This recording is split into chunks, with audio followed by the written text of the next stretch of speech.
You know the feeling. The final exam is tomorrow and you simply have to pass. But your hands are on a keyboard playing a video game until 3 o'clock in the morning.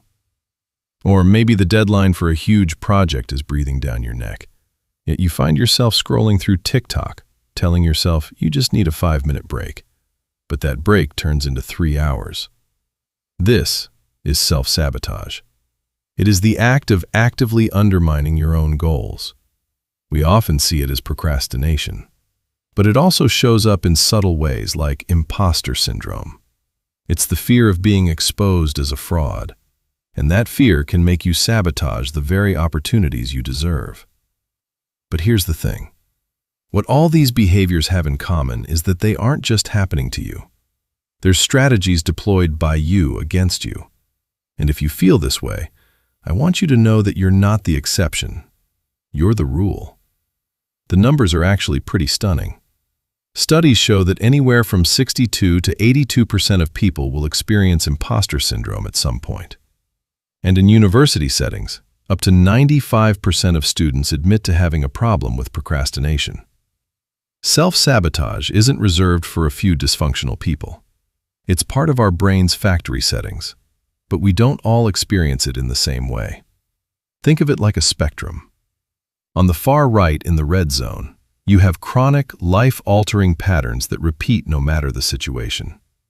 For about 15 to 20% of adults, this is their reality.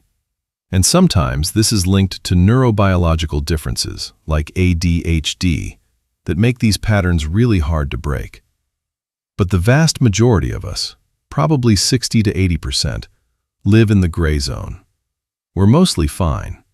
But when the stakes get high, when we face a big challenge, we suddenly start doing the very things that guarantee we'll fail. So no matter where you are on that spectrum, the goal of this video is to help you start moving to the left. And to do that, we first have to understand the underlying code that runs this entire system. You might be asking, if this is part of our factory settings, if almost everyone does this, there has to be a reason for it, right?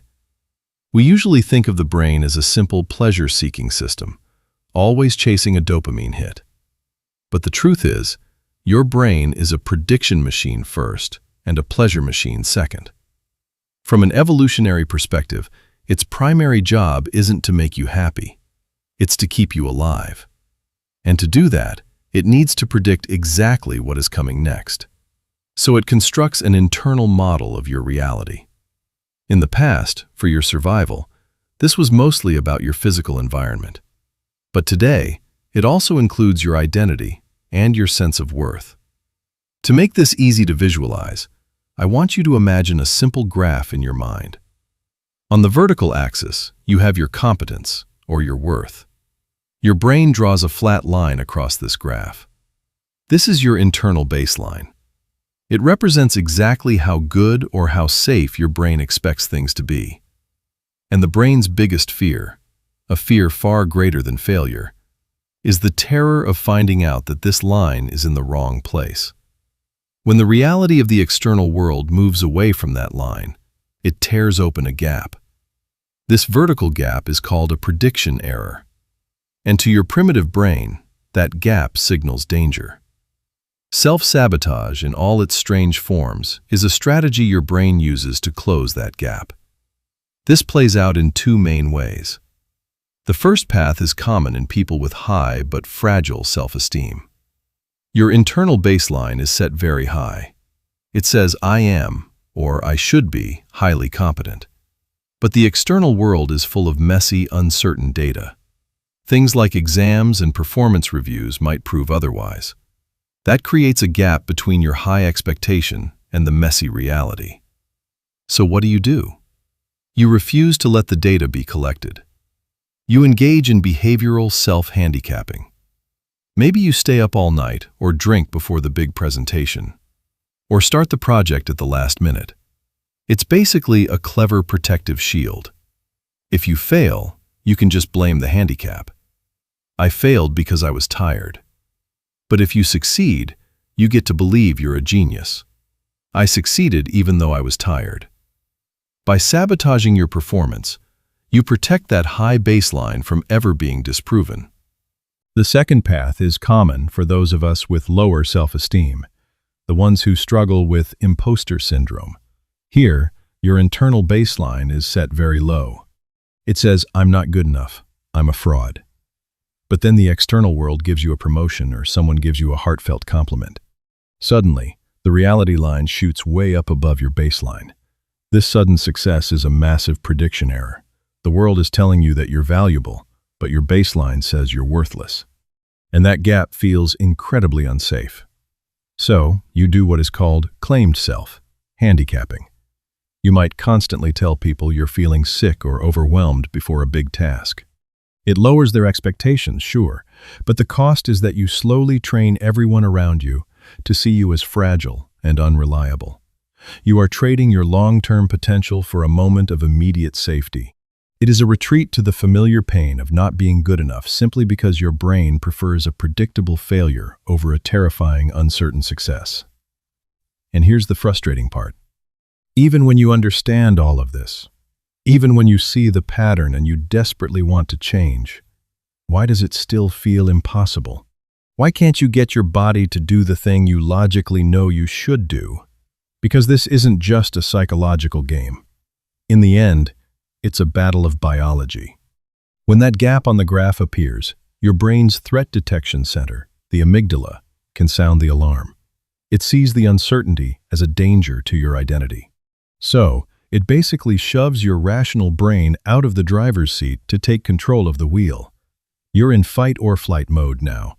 And at the same time, your brain's brake pedal, a region called the right inferior frontal gyrus or RIFC, is supposed to step in and stop you from doing something impulsive. For people who struggle with this, that brake pedal feels like it's covered in a thick layer of sponge. You have to press down with much more force to get it to work. So, you end up in this terrifying situation. Your panic has taken the wheel, and the brakes are too soft to stop the car. It feels like you're hurtling toward a cliff and you've completely lost the ability to slow down. The people who've overcome this didn't eliminate fear. They just found a way to calibrate their internal baseline to match reality so the alarm doesn't ring so loud. And that is our goal. The question is, how do we do that? Let's be clear. You don't need to buy a $300 course or download a complex new productivity app. Unless you're in a clinical zone requiring medication, most of us can start rewiring this with something you probably already have, a pen and a notebook. We're going to use the simple act of writing to gently guide the brain back to a place of safety and control. We'll do this in 3 steps. Step 1 is retaking the wheel. Before we act, we have to move the emotions out of the driver's seat. When you feel that wave of anxiety or that urge to procrastinate, open your notebook. Just write down what you're feeling. For example, I'm feeling a tightness in my chest. I'm having the thought that I will fail. This is called cognitive diffusion. When you keep these thoughts in your head, you are the emotion. But the moment you write them down, you step out of the feeling. You become the observer. You can name the emotion or even draw it as a character like in the movie Inside Out. Whether you write it or draw it, the result is the same. You create a tiny distance between you and the fear. And that distance is the easiest way to get the panic out of the driver's seat. It lets your rational mind grab the wheel again. Step 2 is bypassing the broken brake. Now that you're back in the driver's seat, we've still got a major mechanical problem. Even with your rational mind, your internal brake pedal is still physiologically weak. Relying on brute force willpower to stop the sabotage is just going to exhaust you. We need to be smarter about it. Here are 3 tools we can use depending on what kind of sabotage you're facing. First, if you're the perfectionist who is paralyzed by the fear of not being good enough, try the bad draft protocol. This is a technique called paradoxical intention. Write this at the top of your page. For the next 20 minutes, my only goal is to write the absolute worst, most embarrassing garbage imaginable. By making bad the goal, you remove the fear of failure. Your amygdala stops ringing the alarm because you can't fail at writing garbage. It tricks your brain into starting, and usually you'll find that what you create isn't actually garbage, but by then, you already have the momentum to keep going. Second, if you're a procrastinator who gets distracted easily, use the WHOOP method. This stands for wish, outcome, obstacle, and plan. Write down your wish and the best outcome. But then, and this is the crucial step that most people skip, write down the obstacle. Be brutally honest. The obstacle is that the moment I get home, I collapse on the couch and scroll on my phone. Then turn that obstacle into a plan using an if-then statement. If I walk through the door, then I'll immediately put my phone in a drawer. By rehearsing this scenario, you're writing a script for your brain. You preload the decision, so when the moment comes, you just run the code. Now, those first two tools were about working around the weak break to get you started. But this third tool is different. This is how we actually strengthen the brake pedal itself. It's called urge surfing. Use this when you feel that specific physical heat in your body that screams, run away, or check your phone. When that impulse hits, don't fight it. Just track it. Grab your pen and write down. The urge is an 8 out of 10 right now. I feel it as a heat in my face. Wait 2 minutes and check in again. Okay, now it's a 6. These physiological urges are like waves. They build.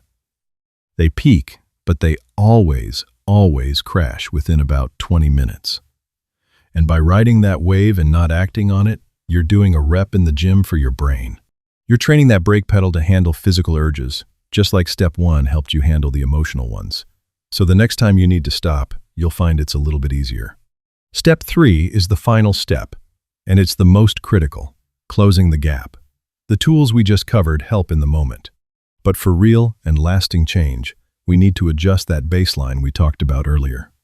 We need to gather accurate data from the real world so we can calibrate your internal expectations to match reality. We do this with behavioral experiments. The goal here is to find accurate external data points. Instead of assuming you'll fail, treat it like a scientific test. Write down a hypothesis like, if I show my work before it's perfect, people will think I'm incompetent. Then, run the test. Take an idea or a project that is not even 80% done. Share it with a trusted friend or a colleague for feedback. Don't polish it, just send it and watch what happens. Did they ridicule you, or did they just give you the feedback you needed to finish? You're teaching your brain that in progress doesn't mean incompetent. Now that you have collected this new data, we need to calibrate your internal baseline. You can use Socratic questioning. When that inner voice says, I'm incompetent, write it down and put it on trial. Ask, is there really no evidence that I'm competent? What about that last project I finished? Force your brain to look at the wins it's trying to ignore. Think of it like being a lawyer for the defense. You're building a solid case to prove you're worthy. And the most crucial part of balancing that graph is this. We need to change how you define a mistake. In your notebook, practice reattribution.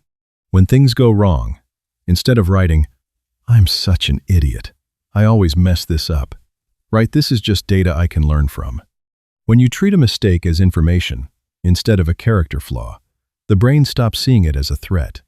The alarm bells don't ring, and the need to self-sabotage just vanishes. Okay, so let's put all the pieces together. Here is the path out of the cycle. First, you manage the emotion so you can think.